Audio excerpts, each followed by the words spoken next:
Writer's Corner is made possible thanks to the following sponsors. Jaime's Haberdashery of St. Paul has become an anchor of the downtown business community. A modern store with classic decor, it provides everything in clothing, both custom and tailored, plus offers a huge selection for both men and women. There is now also a Jaime's in Red Wing. Calumet Editions, an eclectic publisher of fiction, non-fiction, and poetry, introduced a new business model nearly a decade ago, in which the publisher and author work as equal partners in a joint venture. Their stable of authors have won numerous and prestigious prizes across literary forums. Where traditional publishers fail to see the value in projects, Calumet cooperates with its authors in realizing a book's potential. Welcome. This is Writer's Corner. I'm Alan Miller, your moderator host, and this is a great experiment for us because this show started about a year ago, offshoot from Access to Democracy, which has been around for 25 years, but it's dedicated to Minnesota's fine writers, and we have two of them with us. The difference is that this is our very first show from the beautiful studios at Eagan High School. We were at Thomson Reuters for a number of years, and here we are at Eagan High School in the library, as you can see. And we have with us two very accomplished writers, one who's been with us before, Susan Thurston, and her book, her latest book right here, right, which is an offshoot of Beowulf, and James Bennetts. And his second novel is Catechisms, which is a mystery, also very much involved with the Catholic Church. So welcome, James. Welcome, Susan. Good to be here. Why don't you tell us a little bit about your writing background, and tell us a little bit about your poetry background, which intimidates me. Which I find really interesting, because I don't think of my poetry as intimidating poetry, but at any rate. So I've been a writer for about as long as I can remember having language. It was one of those kinds of callings. And some roots in journalism, still doing a lot of prose writing as well, and teaching, and came to poetry probably first, but then have always been making up stories. And this is my first published novel, definitely a departure. So as you mentioned, it's taking off on the Beowulf myth and epic, but retelling it from the point of view of Grendel's sister, who's my creation, and definitely not viewing Beowulf as a hero. A new character. Yes. Right, and her, it's kind of her Bildungsroman, so it's her life. And James, this is your second novel. Correct. And why don't you give us a little bit of background on it? Well, my novel is not quite as exciting as Beowulf, but it's somewhat of a topical novel, and with an inciting incident of the abuse of a boy in a Catholic school by a predator priest, something it's very contemporary to us, and then goes on to revolve around the brutal killing of that priest many years later. And it involves a fictitious detective, Paige McGraw, and her inspector friend, Clarissa Wright, who try to sort out this mystery. But again, something that's really just sort of taken from the front page at the moment. Yeah. It certainly is. As a matter of fact, Patrick Shanley's play, Doubt, is back on Broadway now. It's been a movie. It's been a little bit of everything, but it's back on Broadway, and it's certainly very relevant, as has been abuse in the Catholic Church of particularly young boys. So it certainly is extremely relevant, and both of your novels required a lot of research. And in particular, when you were here for your first interview, which was, I think, our first or second show, we ran out of time, and you wanted to talk more about the research. Certainly, James has a lot of research, so why don't As I was saying, I work on 2 desks, and had somebody come down the other day and took a look at the 2 desks that are covered with research and everything, locations, things like that, ideas, something I want to work into it, and said, what in God's name is that? And I said, that's my next novel, which All I'm in a pile. working on now, the 3rd of a trilogy. What about you? Well, I found that the research was available in a whole different way than even when I had originally conceived of the book. Over that period of time, the net had just turned into a complete resource rabbit hole, I guess, would be. You know? Rabbit hole is a good phrase, yeah. Right, and you Yes. want it to be authentic, and the last thing you want is a reader to, you know, catch you on, well, that couldn't be possible, or that wasn't possible. And I went back in time in a lot of different chunks and sections too, and wanted it to be authentic, so it'd be, well, we might call it this, but what would it have been called in a, you know, a That medieval had to period be, as well. especially challenging. I mean, Kind yours of is fun. contemporary, what I do is contemporary, but this is going back Right. into really history, and not only history, but into classics. Or even before that. So a lot of, you know, understanding some concepts in terms of Neolithic and archaic kinds of ideas, and yeah, so, but yet And not Old English culture. I exactly, imagine. Yes, right, right. And then not wanting things to be too anachronistic, but also still, like with the dialogue, to have it still believable enough that somebody would feel like they're in that other world that I was creating. But you had mentioned that you don't do a lot of outlining. This might be taking a different direction, but kind of along the line of research. So I think you're all aware of this whole thing that comes up. Are you a plotter or a pantser and that sort of thing? And I like to describe myself as a planter. So I just have ideas that I lay out, and so maybe a little bit like an outline. I'll put them in chronological order. Okay. But I'm planting scenes, I'm planting ideas, I'm not, you know, and it makes it easier actually for me, if I don't outline too much, to move things around as necessary.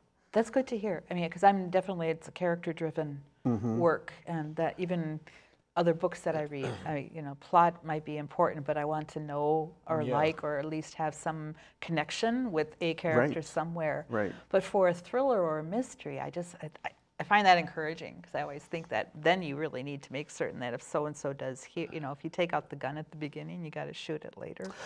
Yeah, well, and that's, you got to have good notes. Okay. So, and you have to, and actually you have to have a good memory for the story, which is why when I'm writing intensely, and I think a lot of authors do this, go back and reread. Yep. Each day they come to it, they reread what they've written.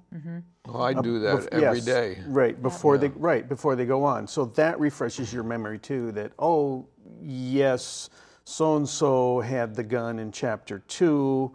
I need to make sure that I lay out what may have happened to the gun or something like that, and, you know. And then you go back to chapter 2, and then that may require several changes in chapters 3, 4, and 5, and you have a new revelation in chapter 16, which means you have to go back and rework parts of chapters 2 and 4 to make sure that they're consistent. See, I try to find social issues, as you have done here, and what I'm working on now involves censorship and book banning. So basically, I have 2 different subplots, and I have to figure out how to bring them together into one conclusion, which I'm working on now. But as I was working yesterday, I came up with a whole bunch of new ideas, and that required going back and changing names, Are you on like the etc. first or second draft, or where are you in that whole process? I'm in the first draft of the 3rd book. Okay. But it's really not the first draft, because I go back every day and I edit. So it's hard to say. Constantly being. Okay. When I finally take it and bring it to an editor, and we both publish with Calumet, they will tear it apart and cut out 10,000 words, and we'll see where it goes. Good old editors, yes, good old editors. James, you self-publish, so I do self-publish, yes. So who does your editing? Well, I do the bulk of my editing because I'm rather fanatical about that too. But I do contract with different editors, and especially for the final edit, I can go to I currently publish through BookBaby, which is a company, a very large company that supports independent authors, and they offer editing services there too, especially, you know, we all know there are some things that just because it's in your writing, you just miss. So important. Also, so important for anybody who is watching this and who wants to write but hasn't written. Adhere to the Chicago style book. Very important that you adhere to that in terms of, and it's available online, but you want to make sure that you do that. Or consistency is the right. It's and it really it is. It is consistency, isn't it? Exactly. If you're, you know, if you're using a certain expression in a certain way in one point in the book, you want to make sure that it's consistent all the way through. And and just the way you set that up, you know, that your commas make sense, that sort of thing. Yeah. Now, I actually went out and got myself a certificate in copywriting. Not that I would copyright anybody else's work, but just for my own satisfaction that I knew what I was looking at. And how to do it, and how to approach it, and to go in and look for certain things on every read. And that certificate follows very closely the Chicago Manual of Style. Now, what's important to me is to have some humor in my book. I don't know where that takes you. I don't know if there's a lot of humor with this one, but in in other works, my fiction, it's there. It needs because to. I think that's important for the reader to have some humor. Well, I would think that there is subtle humor in making Beowulf the non-hero in this story, as you do. There's a big there's a broader sense of joke going on there, which is quite. I like that idea. I hadn't thought of that. And it's kind of hard, I would think, when you're dealing with Catechism and necessarily a molesting of young men to find humor. Yeah. Well, no, there's no humor in that alone, but. I was very conscious of the very dark tale I was writing. So I do have the two police investigators who have some tension in their relationship, and that gives plenty of opportunity for humorous dialogue between them. There's some banter. There's a lot of banter between them, especially as the main protagonist, Detective Paige McGraw, is trying to figure out this new investigator she's working with. Well, it's good with detectives to have easy banter, right? Right. So are those two coming back? Have you created characters that you would like to have working on other cases in the future? Will Paige come back? Yes. Okay. Yes, and actually, in my first book, The Name Game, Paige was already there, established. Was already there, and so she's established, and now I have characters from this book who will carry, and they'll carry forward with Paige into a third book. Yes. Are you working on the third book? Yes. My life has been a bit upheaval lately because of some medical issues with members of my family, but I am determined to keep forging forward. I'm actually revising the first book, The Name Game, trying to modernize it a little bit because it's about almost 20 years old now, and it's about identity theft. And then so that I have the outline in my head, not on paper, in my head of a third book, a follow-up to this. Yes. So how do you live with it? I know a lot of the times characters that I'm working with will come in and we'll have conversations in my mind. I mean, and you tell certain people that this goes on, because otherwise other people look at you like, what? But do you have those kinds of conversations, or are you kind of always percolating on that next book, or are there some even other books that you're working on as well at the same time? Yes, I also have a novella that I'm working on that's based right in White Bear Lake. So that's percolating in there. Yeah, it does get to be a challenge. I find the challenge is when you have more than one work in your head that you're trying to percolate with. But fortunately, in my case, there is will be some overlap between what's happening in the novella and what happens in later books that feature Paige. That's why I have reams of notes. Yes. And I'm journaling all the time. Yeah, and I have little notebooks, or if I don't have a notebook, then it ends up in the Notes app on my phone and then makes its way into the notebook. Yeah, I think that's important. You're using your app on the your Notes app on the phone? Yeah, just because I find it more convenient to have that than to always be trying to remember where I stuffed my notebook. And then I just make sure that I take some time once I do notes in the app to get them over into the... Well, as I have said before on this show, usually 2 o'clock in the morning or thereabouts, nature gets me up. And when that happens, all of a sudden, scenes occur. So I keep a notebook right at bedside, and I'm writing from 2 to 4 in the morning, and then trying to decipher it the next day. The next day is the challenge. Okay. What about you? The next book?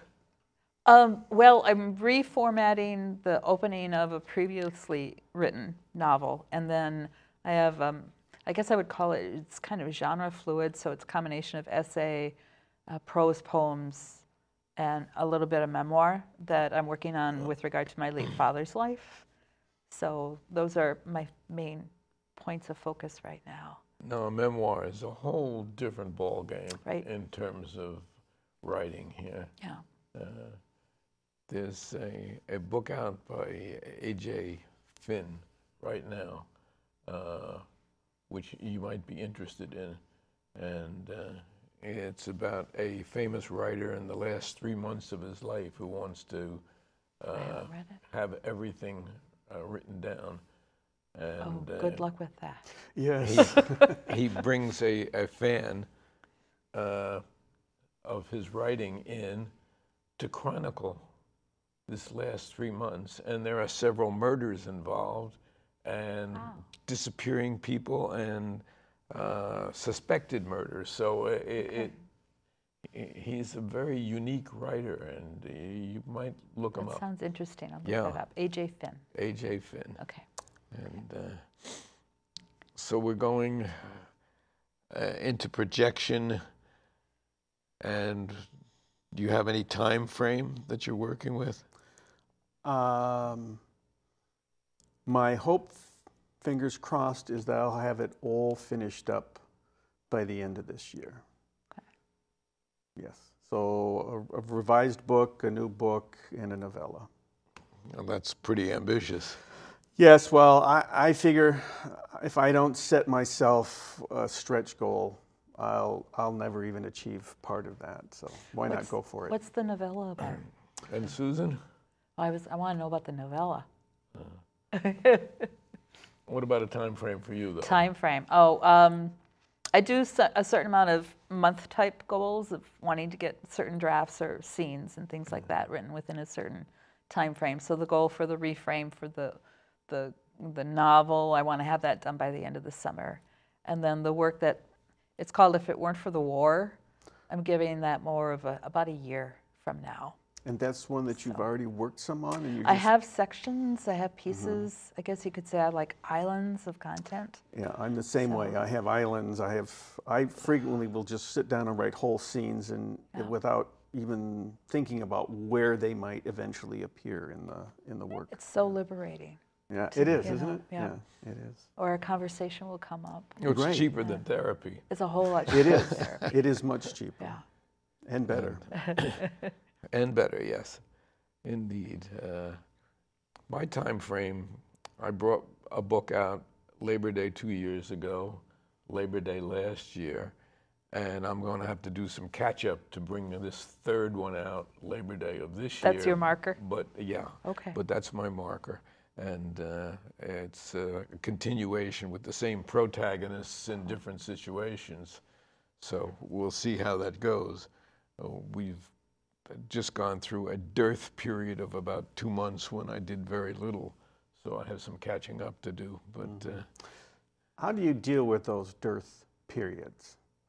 I mean, how do you get yourself back into it after you've been away from it for a stretch of time? I'm not sure, but suddenly something clicked and said, get back to it.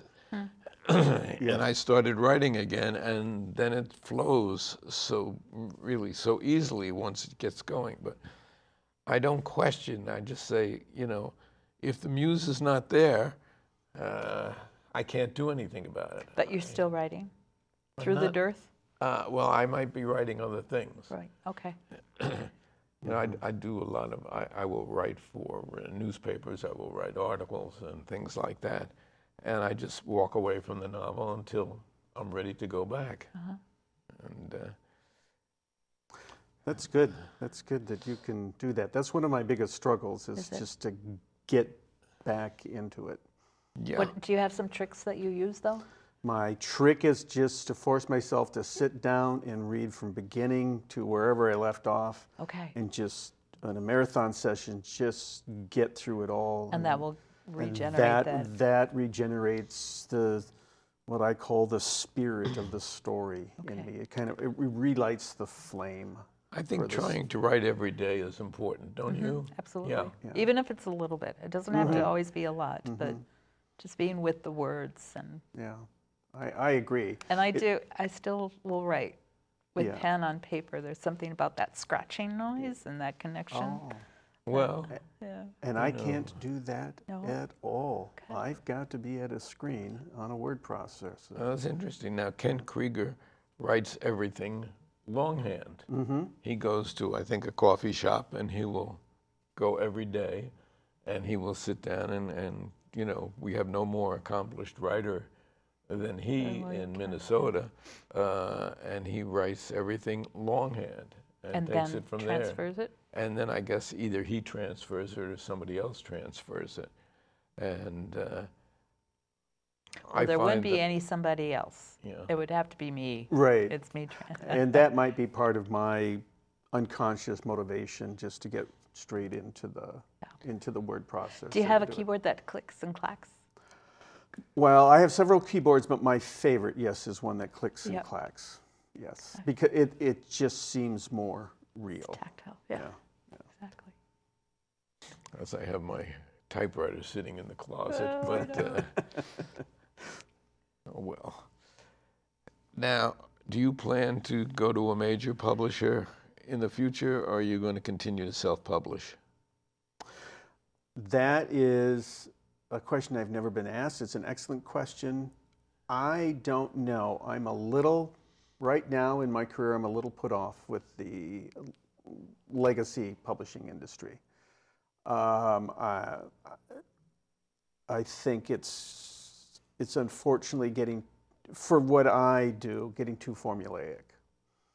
But I would never rule that out. And in all likelihood, anything I write in the future, I would at least spend some time just getting it out to the agencies and getting feedback on it and finding out if there's anybody interested in pursuing the publication with me.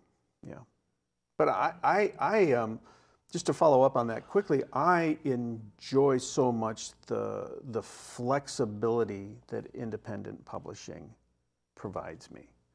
That I am principally my editor, that I am principally well, you're completely in charge of your own. I'm in charge of it from one end to the other. Now, it doesn't mean I'm good at everything in that process, but it feels so much my own work if I do Ownership. that. Susan, I have great you? ownership. Oh, geez. I mean, I'm of an age, too, where never say never about anything. If someone came with the right offer, or, absolutely. Or, I'm working with a screenwriter now where we put together the screenplay for a pilot based on that. So, you know, working in a different realm, another way to get the story out and spread around. But I think we're at that stage where, from what I've heard, William Kent Kruger being one in some interviews too, where he shifted from traditional legacy publishing to Calumet, as I understand it too, is that the traditional publishers don't even give very much time. They don't have the money for it, for the publicity and the marketing, especially for a new author. Right. So, you know, Like you're remaindered else, quickly. And I think that's the point. Legacy publishing is not really giving the author all that much more. Right. Except maybe you can slap on the book Random House, and that has a certain cachet, but beyond that, I question what more they can provide. And of course, none of us are doing it for a career. No. No. We're not going to get our retirement. I'm long past retirement age, but we're not going to get our retirement from publishing. That's not, so you not don't write us for to that. It's either an ego thing or it's something that you feel that you have to get done. Right. In my case, it was a bucket list. Okay. I wanted to do some novels, having written so many other things, but you don't do it for the dollars. No, it's for the process. Yeah, the dollars certainly aren't important anymore. I have to say that when I first started, when my first book came out in 2007, I was really hoping, fingers crossed, that yes, I could make it into something bigger.